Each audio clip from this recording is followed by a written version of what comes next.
All right. Looks like we've got lots of people joining us. Great. Well, welcome everyone. It's so great to have you here. My name is Hayley. Today I'm going to be talking about how you can use ProWritingAid to make your essay more effective. Before we get started, I'm going to go ahead and drop in the chat a couple of different links. So first, we have a link to sign up for a free ProWritingAid account. Then I have a list of all of our upcoming events, then a way to sign up for the ProWritingAid newsletter. And finally, this week, we are having a 25% off sale for ProWritingAid with our back to school sale that's ending tomorrow. So if you want to click that link, you can get 25% off all of our subscriptions. So again, I will drop those links in the chat at the end of this session as well. But I'm putting them in there for now so that you guys can check them out. Okay, I think we are ready to get started. Just checking my mouse is being a little crazy. Okay, so we are ready to get started. Today we will be talking all about the 5 ways to use ProWritingAid to make your essay more effective. And as I said, my name is Hayley Milliman. I am the content lead here at ProWritingAid. I've been working here for about 2.5 years. And so my job here at ProWritingAid is to manage our blog and our educational content. I'm also a freelance writer, so I write for a number of different publications. And before I did all of that, I was an English teacher. So I worked in the classroom for about 3 years and designed curriculum on English language writing, and really am just very passionate about making writing effective for students and making writing not something that's very, very scary and something that you hate to do, but something that's actually enjoyable. So today's session is all about how to use ProWritingAid to improve your essay. So by the end of this session, you'll be able to explain why clarity is an important goal for your essay and learn how to use ProWritingAid to make edits to your essay specifically. We're going to be jumping back and forth between my presentation as well as the ProWritingAid tool today. So please bear with me as we're going back and forth. Just a couple quick housekeeping things. As we're going through, if you have anything to share with me, I'm going to be checking the chat, and then I will also do a Q&A at the end. So you can check out the Q&A button at the bottom, which will help me keep track of any questions that you have for the end. All right, so let's go ahead and dive in. So the first thing I want us to think about today is that writing an essay isn't the time to show off your fancy vocabulary. When I first got into college, I was very, very guilty of this. And I was very, very guilty of the mindset that in order for my essay to be good, it had to demonstrate all of the fancy words I knew. So I would chock my essay full of jargon, full of terminology in the fields that I was in, all with the idea in my brain that if I showed my professor all of the words that I knew, that would guarantee that I got full marks, that I got an A. So I was very, very guilty of trying to show off a fancy vocabulary often in my essay, but that's actually the very worst thing you can do when writing an essay. Your essay is a place where you need to show off your ideas. You're not supposed to show off your vocabulary. You need to show off your ideas. And if your ideas are hidden by an overcomplicated vocabulary or sentence structure, then they will not be effective. So our goal today is to figure out how we can let our ideas shine through using more appropriate language. If the language you use in your essay is overly complicated or unclear, a number of things will happen. First of all, your main thesis is going to get lost. Your professor is going to get distracted by your language. So he or she will spend more time, thinking, oh, wow, Hayley spent hours and hours peppering this with fancy words, but her ideas are really scant. So if you're using too many fancy words, the ideas that are at the center or should be at the center of your paper will get lost. And honestly, your writing will look amateur. And again, this goes against what many of us think when we're writing. We want to demonstrate all of the terms we know. We want to demonstrate our knowledge, but that knowledge will be hidden if our language is not clear. We need our essays to show our ideas, not to show our fancy vocabulary. And our fancy vocabulary will be lost if we are using overly complicated language and sentence structures. Writing, no matter what kind of writing you're doing, should always be clear and easy to understand, idea focused, not language focused. Again, I've been talking about that a lot so far. We always want our essays to be focused on strong ideas, on demonstrating our understanding. An essay should never be a recitation of facts or a recitation of vocabulary. It should be an opportunity for you to analyze and show your engagement. It should also always be constructed with the reader's understanding in mind. Now, most of the time, if you're writing an essay for school, your audience is your professor or your teacher or your teaching assistant, someone with domain-specific understanding. But that being said, we don't want to make any assumptions here. So we always want to make sure that our ideas are clearly presented and that the reader is easily able to understand them, and that we're not struggling, or they're not struggling to figure out what our ideas are through our work. Then it should also be full of rich words and varied sentence structures that add to a reader's engagement. And I want to talk about that a little bit. Rich words are not the same thing as complicated words. So rich words, a good example of a rich word is an adjective that can describe something that's strong. So instead of saying very big, I say enormous. Enormous is a much richer word than very big. That doesn't mean it's more complicated, but it does add meaning and engagement to the text. So you always want to aim for rich words, strong words that are descriptive and highlight your ideas. That does not always mean the same thing as complicated words. And then you also want varied sentence structure. And again, this is all about the idea of engagement. If we think about the audience for our essay as our professor, then our professor is probably reading dozens and dozens and dozens of essays every single semester as students turn their assignments in. So we always want to make sure that the essays that we are sending in are engaging for them so they're not falling asleep as we're writing them. Again, your writing should never be so convoluted that your readers can't understand what you're saying. We want to think of each sentence as a clear story that the reader can understand. It doesn't need to be full of fancy or impressive words that obfuscate your meaning. Again, you don't need to say obfuscate, you can just say hide. That's not an example of a rich word. A rich word is one that conveys your meaning more effectively. It's not one that's super, impressive or hard to spell. And it also should never be overly wordy in favor of meaning a word count. You always want to prioritize robust explanations of ideas versus padded page count. And this is something, again, that I was very, very guilty of when I was first in college. When you're first starting out writing, especially if writing is not something that you are used to or something that you enjoy very much, it can be really challenging to meet page counts, and seeing an assignment from your professor that needs to be 10,000 words or 10 pages long can be really daunting. And when you see something like that, you're likely to start to pad your sentences, to add in extra words, or to say things in a really convoluted way. And that's actually going to affect the ending result of your paper and affect the grade that you'll get. Because if your sentences are overly confusing, if they're stuffed with words, then you're just not going to have as clear and effective as an essay as possible. You should always go for a robust explanation of ideas. So rather than adding words into sentences or adding sentences that say the same thing over and over again, you want to prioritize deepening your analysis and exploring new ideas, or exploring ideas more effectively, rather than just, again, trying to pad your sentences, pad your word counts.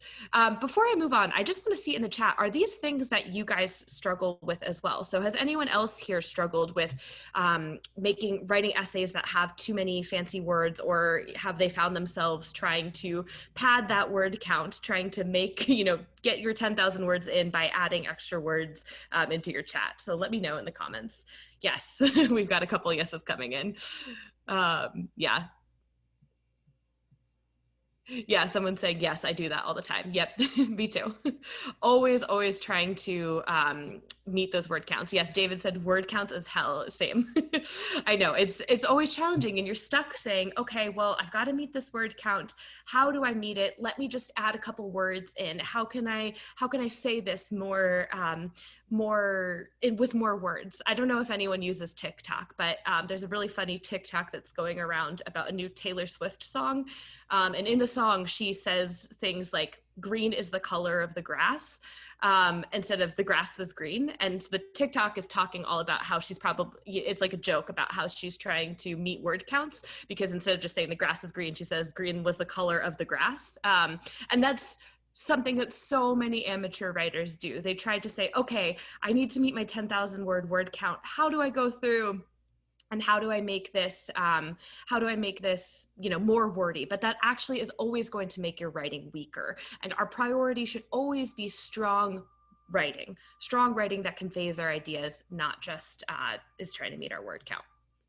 So it's not enough to just run spell check on your essay. Hopefully what I've shown you so far helps that.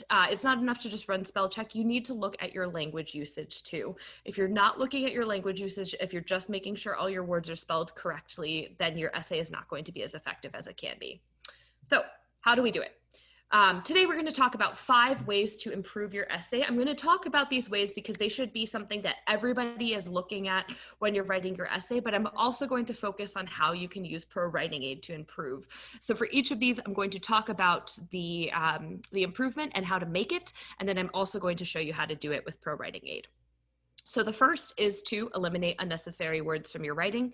The second is to replace vague or wishy-washy words. The third is to improve readability by reducing jargon, cliches, and pompous language. The fourth is to avoid repetitive sentence structure. And the fifth is to make sure all of your words are doing important work in your sentences.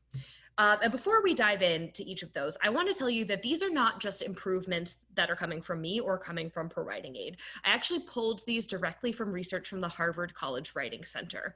The Harvard College Writing Center has a number of recommendations that they make students go through before they submit their essays.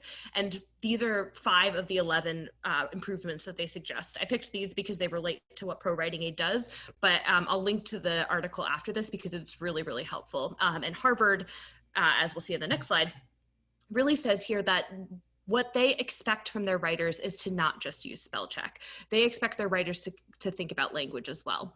So if we look at this quote from the article, what they say is, what spell check can't discern is what real readers might think or feel when they read your essay, where they might become confused or annoyed or bored or distracted. Anticipating those responses is the job of the editor, the job that you take on as you edit your own work. Not all of us can have an editor in college, but we all have to do the work of being an editor in order for our essays to be effective. You should always be thinking when you're looking through your essay, where is a point where my professor or someone reading this might be confused? Where might they be bored? Where might they be annoyed? They might be annoyed if you are repeating yourself and stuffing your language with fancy words over and over again. They might become distracted if your sentence structure is so long that they've gotten lost and can't think about what you were saying in the first place. They might be bored if you're using the same sentence structures over and over and over again.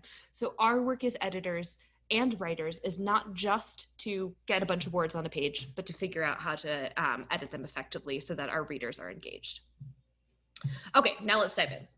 So as I've talked about a number of times so far, our first improvement is going to be eliminating unnecessary words from your writing. So here's what the problem is. There are 2 types of words in every sentence. The first word type are working words, and the second word type are glue words. Working words are words that contain the sentence's most essential information. Glue words are the words that make the essential pieces of the sentence stick together. Here are some examples of glue words. In, on, the, was, be, will, of, to. These are words that are not the main information of a sentence. If you think of a sentence as having a subject, a verb, and an object, that's the core information of the sentence. Glue words add context, they make the sentence make sense, they stick pieces of information together, but they are not the words that make the most, that are core to the meaning, right? So if we go back to that Taylor Swift TikTok I was talking about, where she says green was the color of the grass, that has a lot of glue words in there. So green was the color, the, of, right? The grass. So if we say the grass was green, that's the same exact thing. It's just cutting out a lot of these glue words, a lot of these extra words. Now, Taylor Swift is writing a song and she wants to have, lyrical engagement. So that makes sense for her. But for the rest of us, when we're writing an essay, if we're saying green was the color of the grass versus the grass was green, then our writing for the most part is going to be overly wordy and too complicated. As I just said, both glue words and working words are necessary for sentences, but if you have too many of them, your sentence will be unnecessarily clunky and long. So let's look at this sentence here. Dave walked over into the backyard of the school in order to see if there was a new bicycle that he could use in his class. All right, looking at the sentence and keeping in mind the concept of glue and working words, first I want you to tell me in the chat, what are some of the working words in this sentence? What are some of the words that contain the essential information? Go ahead and tell me in the chat. We're looking at working words, the essential information. Okay, we've got backyard of the school. Got Dave. Bicycle. Yep, Dave, backyard, school. New bicycle, class, yep. Great, yeah, so it looks like everyone's kind of hitting on the same words, right? Backyard, bicycle, school, class, Dave. If we think about those as the working words, think about how many glue words are in this sentence, right? We've got into, we've got tons of thes, we've got a bunch of ins. So this sentence is really, really padded with a bunch of extra glue words that really aren't related to the working words at all, right? So when you think about a sentence and how we talk about it at ProWritingAid is we talk about the glue index. The glue index refers to the percentage of a sentence that's made up of glue words. So that sentence we just looked at, which we'll come back to again, has a really high glue percentage. The ratio of glue words to working words is too high. Now, when you're writing, we recommend aiming for an average glue percentage of around 40%. So that means about 60% of the words in your sentence are working, are essential information, and about 40% make it stick together. Now, obviously that is just a target. Some sentences might have a higher glue percentages, some might be a little bit lower, but 40% is a good marker. So if we look at that sentence that we just did, we've got the highlighted glue words here, or sorry, highlighted working words here. So it looks like we've got most of the ones that everyone was noting in the chat. So we've got Dave, backyard of the school, bicycle, class, right? So now we can rewrite that entire sentence to say Dave checked the schoolyard for a new bicycle to use in class. Now note, this second sentence still has glue words in it, right? It still has for, that's to, the, in. That's fine. It's okay to have glue words, but what we don't want is the percentage of glue words to vastly outweigh the percentage of working words in our sentences. So one of the ways, if you keep that kind of 40% number in mind, when you're looking at your sentences, if you're reading through something that you've written, you can go back and say, okay, where am I finding some longer sentences? That's your first clue when you're doing this yourself, that a sentence might be sticky. If you find, or might have too many glue words. If you find an overly long sentence, that's clue number one. So I would say any sentence that's over like 11 or so words, that's a good indication that it might have too many glue words. So first, look for long sentences. Second, when you found long sentences, look in and say, okay, what's actually the essential information in this sentence? Where are my working words? Underline your working words, then look back and look at, how many left over are glue words, are unessential information. Then you can say, okay, is my ratio balanced, right? So it's a time-consuming way to do it yourself, but it is possible to do this by yourself. Again, first, identifying longer sentences. Second, going into that sentence and seeing, okay, is my ratio of glue to working words around 40%? Now, you can also very easily do it with ProWritingAid. So ProWritingAid's sticky sentences check, which is up here in the top right corner, highlights all of the sticky sentences in your work. You run this and it highlights any sentence that has above that 40% glue target. And then when you go in, it'll tell you which glue words are in the sentence. An important note here is that the sticky sentences check does not rewrite your sentence for you. I think this is really important. It doesn't rewrite it for you because it can't tell. There's no way that ProWritingAid would have been able to get, let's go back. to get from this sentence to this sentence. It's not going to be able to do that. Unfortunately, it's not that smart, which is good too, because it helps us retain our voice as authors. But what it can do is help you get the information you need to say, okay, here are my glue words. Here's the sentence that has a really high glue percentage. I should try to rewrite it. So it tells you, okay, I can cut out some of this stuff and rewrite this sentence. So again, sticky sentences that have a higher glue percentage are going to be overly wordy. They're going to get you closer to that word count, but the sentence will be much less effective. This sentence that we just looked at previously says the exact same thing in half the words, and it's much more effective and easier on the reader. Nobody really wants to be reading a 20-word sentence when you can say the same thing in 10 words. Okay, moving on to improvement 2.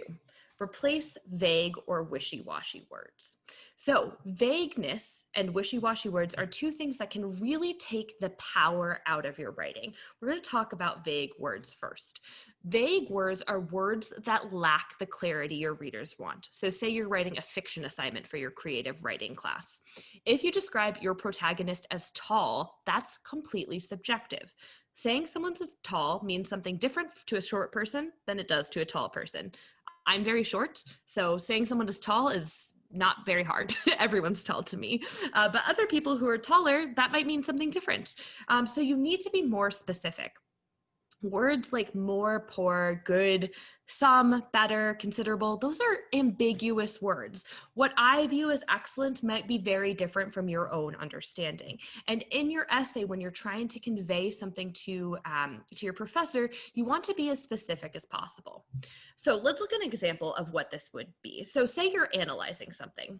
The new plan, let's look at the first example. The new plan made some improvements to the company's existing structures, and now it's worth more. That is very, very vague. Some improvements doesn't tell me anything. Worth more doesn't tell me anything. Worth more could be $1 more. It could be $10 more. Existing structures, what does that mean? And what is the new plan? So all of the words in here are very, very vague. Now, if we went to the next one, to the second example, and said, instead, the new plan emphasized focused on product development, staff training, and cost-cutting measures. As a result, the company's value has increased by 10%. That sentence is saying the same thing, but it's saying it with much more specificity. Now, if we go back to the problem of word count, right? A bunch of us were saying word count is hell. We really struggled with that. I just told you in the previous section to cut out sticky sentences, to cut out words that were not adding anything to your sentence. So you might have been like, oh my gosh, Hayley, I might do that, but how am I going to meet my word count?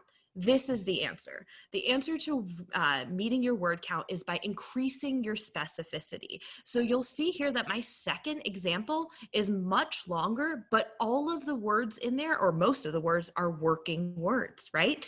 Adding in product development, staff training, and cost-cutting measures, those 4 or 3 terms are all working words. So I'm adding more words back in by being more specific. So you want to find those sentences where you have that mismatched glue percentage and then eliminate those extra words. And then you can beef up places where you have vague words and add more specificity. So if you cut out sticky words, that's okay. Then you find the vague places and add those words back in to make your word count and make your writing more effective by increasing your specificity. So we're not always when editing, we're not always just cutting down our word counts, and we're not going to get far away from that word count. Rather, we're going to focus on making the language that we have as effective as possible to get to that word count. So the important thing here is, again, to note that meeting a word count should always be about ideas and analysis. It should not just be stuffing your sentences with extra words. It's about adding more analysis and increasing that specificity. You should also make sure that you're fixing wishy-washy words. So when thinking about language, we want to eliminate vague words and make them more specific. And then we also want to eliminate indefinite words that, you know, say things like, oh, I might be able to do this, or I could do this, those make your hypothesis less firm and less strong. So words like could or might or maybe are indefinite in your meaning, and they take away from the power of what you're saying. So we all know, you know, if we're trying to go on a date with someone who says, oh, I could come to the restaurant tonight, that does not feel very firm. Whereas I'm coming to the restaurant tonight, or I'll come to the restaurant tonight. Removing those indefinite words makes our writing more powerful. The same thing is true when you're writing in an essay for class. You always want to make sure that you're leaning on definite words that can make your writing more strong. Now, okay, we have a lot of different checks within ProWritingAid that can help you make your language more specific and that type of thing. So we have our style check will help you come in and highlight words that are too vague, so very big. You can suggest stronger adjectives and really help you hone in your language so that you are able to use words more specifically and more effectively. I would recommend, if you're working on this, that you use the style report. Now, the overused words report will also help you highlight generic descriptions and other things where you're kind of saying things that are just a little bit overused, that are not, they're not as effective as they could be. So the overused words check is another place where you can come in and look for saying, oh, am I saying very a lot? It's pretty generic. Maybe I can replace this with something more specific and more effective for my writing. Okay. Our third improvement is to improve readability by reducing jargon and pompous language. Now, this is a mistake that many inexperienced writers make. Often, they make their writing too difficult to read, especially if you're someone who hasn't written very much before. It might sound strange, but the most effective writers are always leaning towards making their work easier to read, not harder. Good writing will have accessible language, which makes it more engaging. Your professor does not want to comb through a boring dictionary that's just showing off all the vocabulary that you've learned. They want excitement and they want inspiration. I'm going to go through a couple of different questions to ask yourself about readability, but I do want to first highlight that readability is really subjective, right? And when you're thinking about readability, there are a lot of things that can go into making a document's readability more higher, right? Too high.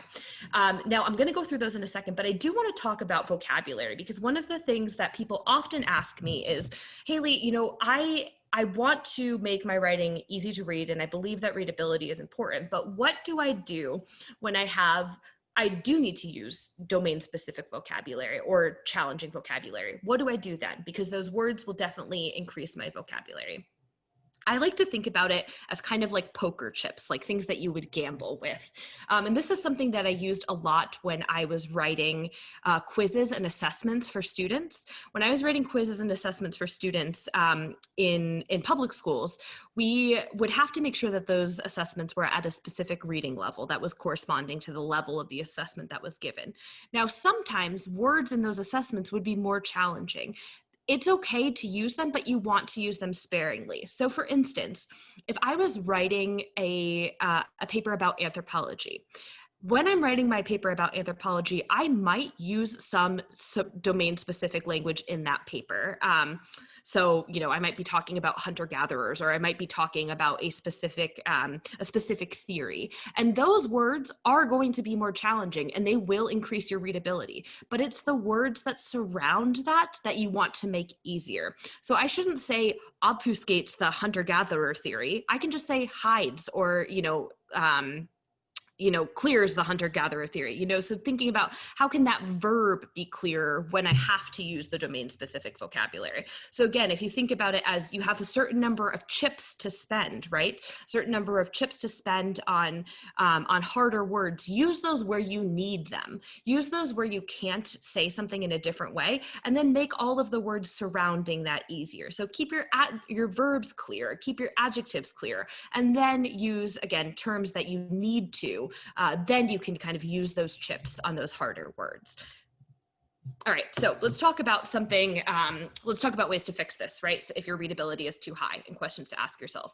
So like I just said, you want to save your challenging word chips. So if you're talking about something in biology and you need to use the word microbiome or chromosome, that's okay. Those words are challenging, but then make the words surrounding chromosome or microbiome or whatever term you're using, make those easier. If you're explaining something complicated in math, use the complicated math terms, but the rest of the sentence structure should be simple and easy to read. You also want to avoid using jargon, any jargon or domain-specific vocabulary that people won't understand. You also want to make sure that you're writing in the active voice. Typically, passive voice is more complicated to read because it hides subjects and verbs. So you only want to use that when absolutely necessary. When your subject isn't clear, when it's purposeful that you want to hide the subject, if you don't have a clear owner of the sentence or anything like that, that's fine, but try to use your passive voice sparingly. You also want to avoid nominalization. Nominalization is the process of turning verbs into nouns, and it's very, very common in essay writing. So someone might say, they made an announcement instead of just they announced, or they made a decision instead of just they decided. So taking that verb and turning it into a noun, that nominalization process increases your readability and makes your work, again, overly wordy and difficult to read. So you always want to lean, hey, this phrase, can this be said as just a simple subject verb structure? And you always want to lean towards that. You also want to make sure that you're not using cliches that require context-specific understanding. So cliches, honestly, they rarely add anything to your meaning, and you should, most of the time, just eliminate them. You also want to make sure your sentences are typically between 11 to 18 words. Again, I said that was one of the ways that you can start to know where to look for a sticky sentence, for a sentence with too many glue words. Look for sentences that are too long. That will be an indication that your readability is probably challenging there, and you should assess it. Okay, let's talk about how to fix some of those things with ProWritingAid. So we have, first of all, our cliches check. So our cliches will help you find cliches within. So and sometimes when you're using the cliches check, you might, especially if you're a native English speaker, you might be surprised at what cliches it picks up. So come across, that's actually a cliche. Like riding a bike is a cliche as well. So finding these cliches, most of the times you can just eliminate them and write something else instead. What else did we talk about? We talked about sentence length. So our sentence length report helps you come in and see places that you have overly long sentences. Now, this is a sample that I purposely stuffed with a lot of very bad writing. So it has a 63-word sentence in here, which is far, far, far, far, far too long. I hope nobody has 63-word sentences. But it can really be helpful for coming in and finding sentences that are out of that 11 to 18 average word length. So you can see here, there's a 34-word sentence. There's some sentences in the 20s. Basically, it can help you come and find those places that are too long, and you can think, okay, how can I break this sentence up? How can I make it in 2 sentences to be easier for my reader? Now, if you're not using ProWritingAid, a good way to do that yourself is to just read your sentences out loud and say, oh my gosh, I can't stop in this sentence. It keeps going. There's no way for me to stop. There's no break here. There's no full stop at the end. And that's usually a sentence you need to cut down. Okay, what else did we talk about? We also talked about just readability in general. So our readability report gives you an overall look at your writing. So it'll tell you that your document is hard to read or easy to read. And then it'll also find places where there are difficult paragraphs. So you can zoom in paragraph by paragraph and see where is it difficult to read versus where is it a little bit difficult to read versus where is it easy to read, if you had those options. So we can see here, we've got a couple of slightly difficult to read and multiple very difficult to read places where we should do some work. I do want to note, and then our style report also helps find those instances of passive voice, which we were talking about before. So this document, again, is riddled with passive voice. It can help you find those and then make suggestions for replacements.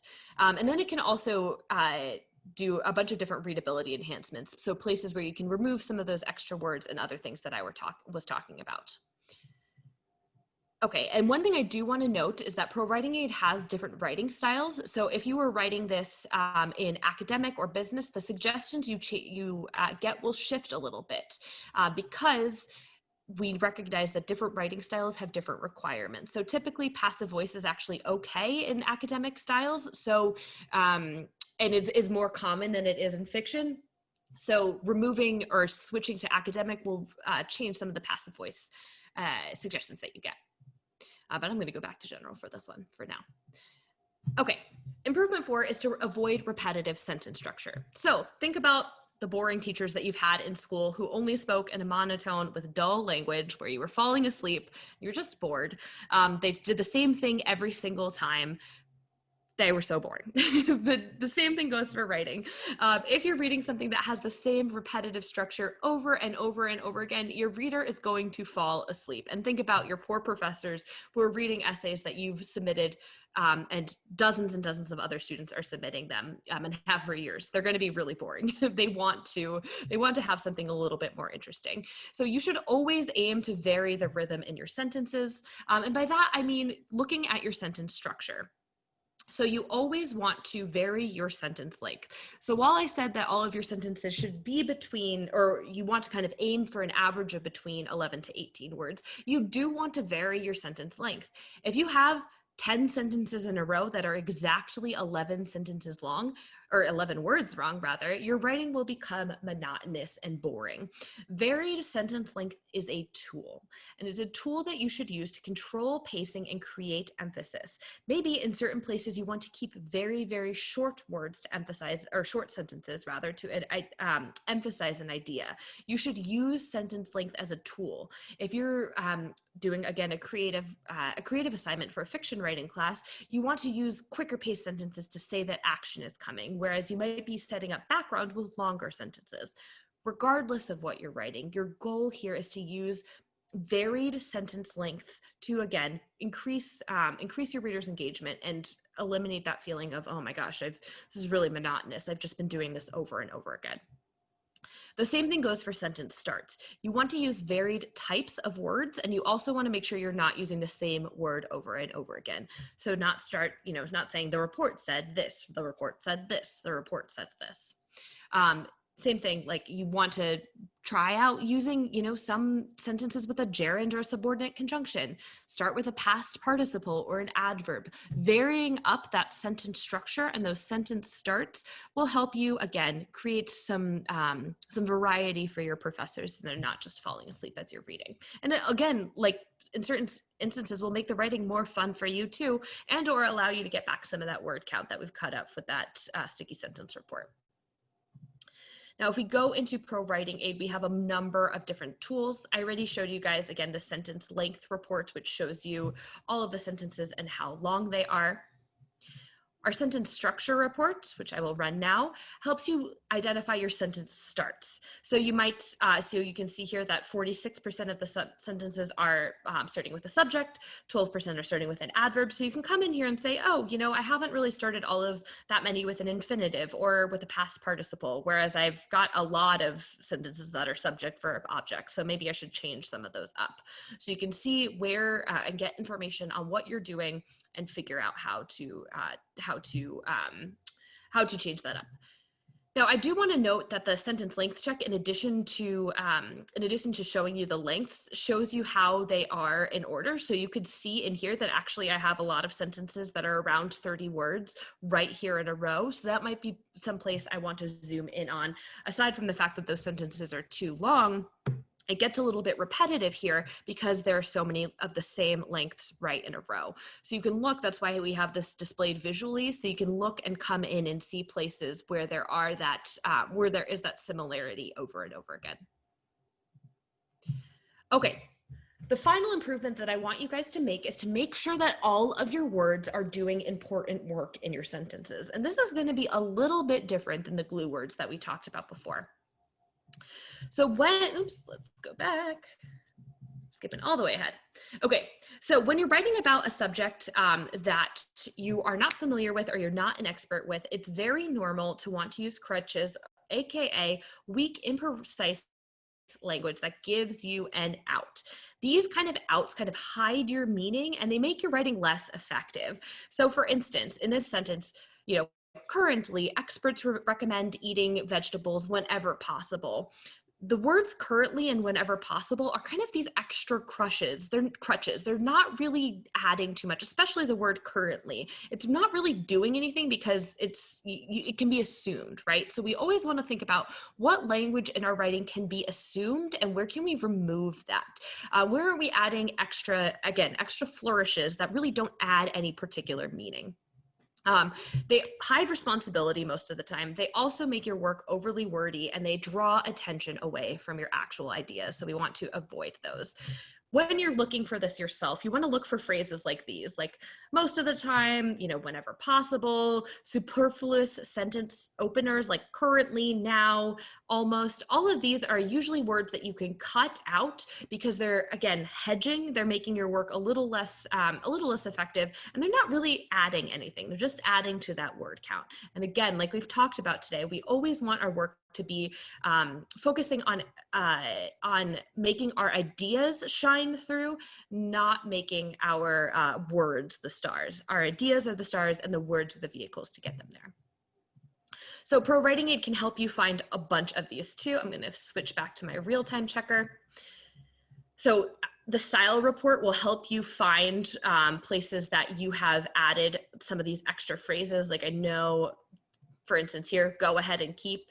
That's, extra words that are not really doing too much work. So you could just switch that and say, keep. I think we had I'm trying to find it in here because I was stuffing this document with some of the bad habits that people have. So for instance, needless to say, you don't need to say that. You can just cut it out. It's not doing anything. It's not adding anything to your writing. I think we have a whenever possible. Let's see if I can find it in here. Let's see. Yeah, whenever possible. Again, that's just adding extra words here that don't really have any effect to your writing. So all of these are words that just add word count length, but they don't really add meaning, and you can just remove those and your writing will be stronger for it. Okay, guys, so today we learned what clarity means for your readers, why it's so important to focus on clarity and focus on ideas over words, and then 5 ways to improve the clarity of your writing for your professor. We've got about 15 minutes left, and I would love to ask or answer some questions. So if you guys have some, you can drop some in the question box or in the chat, and I am happy to answer them.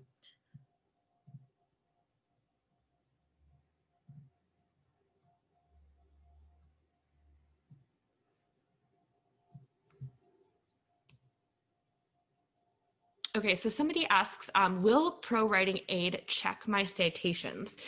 Which is an awesome question. So ProWritingAid will check your citation, or will check your citations if they're in the body of your document for effective grammar and all of that type of stuff, but it won't check if they're in the correct format. And that's just because there's so many different citation formats for different schools. So it'll check to make sure that they are written correctly, but not that they are formatted correctly.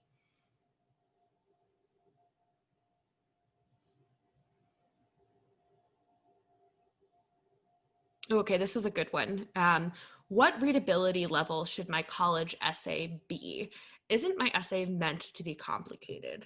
Yeah, great question. So we talked about this a little bit throughout this presentation, but basically,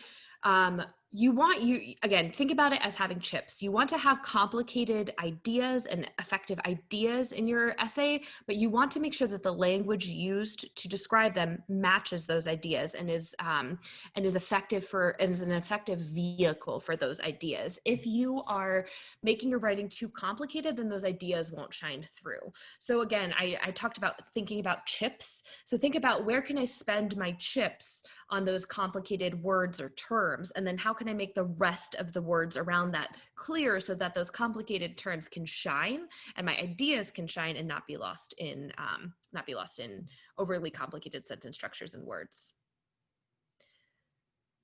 All right, how should one process before writing an essay? Great question.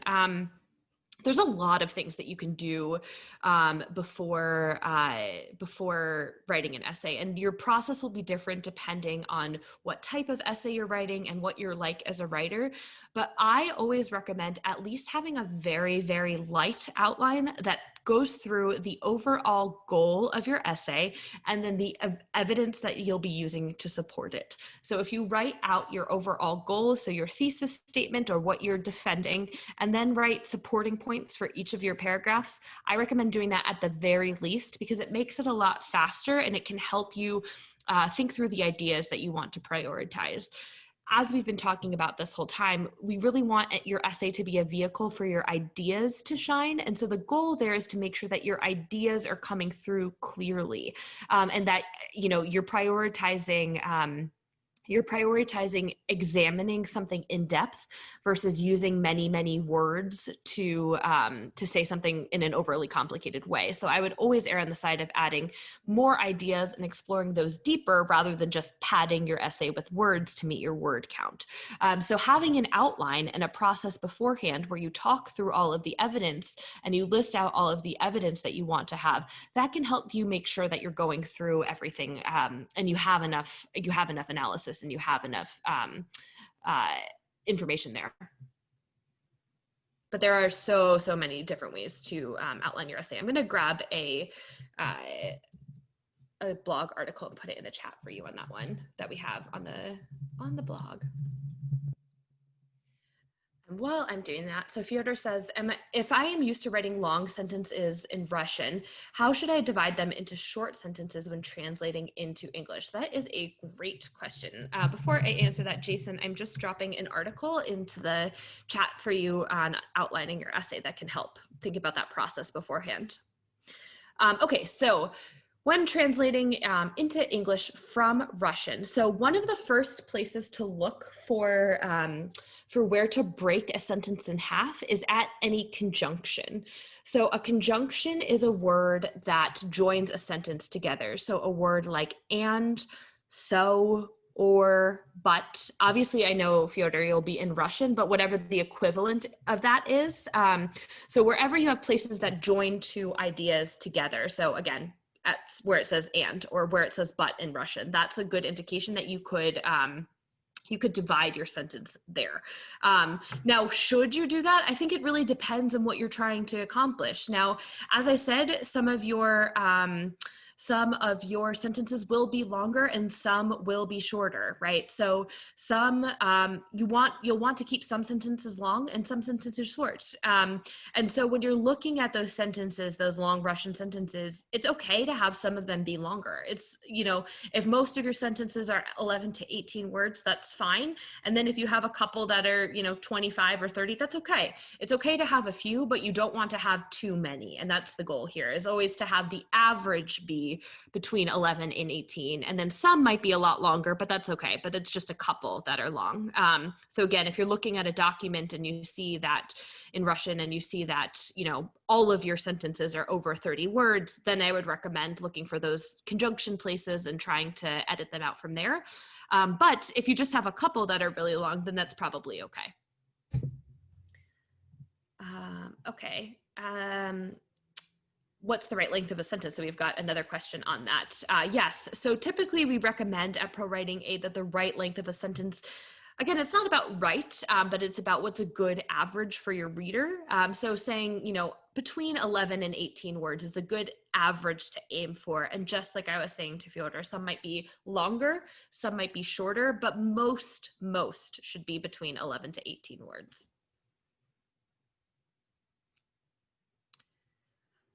Okay, am I allowed to use ProWritingAid to edit your college essays? Yes, you should. Yeah, you should be.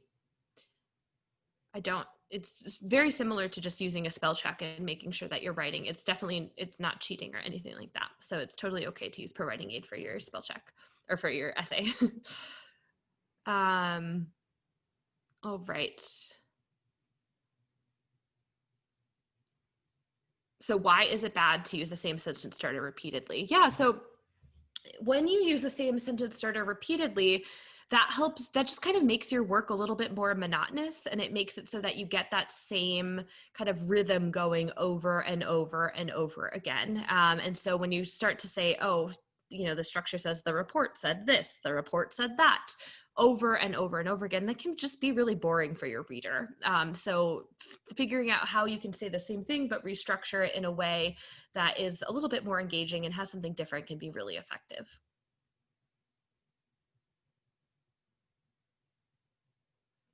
Okay, I think those are all the questions. Oh, here, no, yeah, I think I got them all. Are there any other final questions before I let you guys go for the day?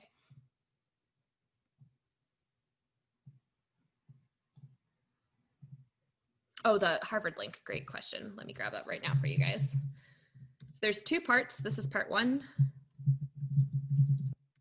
And then let me get part two.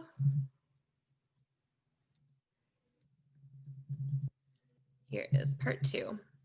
Oh, thanks, Liz. I'm glad you enjoyed. All right, so it just drops the Harvard links into the chat. And for anyone who's watching this replay, we will put them in the show notes so that you guys can see them. But they're very, very helpful. And the Harvard Writing Center has a lot of really, really useful tips and support that you guys can read that's available for free. Okay, well, thank you guys so much for attending. I'm going to drop one more time in the chat our list of upcoming webinars, as well as our back to school sale and our list of how to sign up for a newsletter.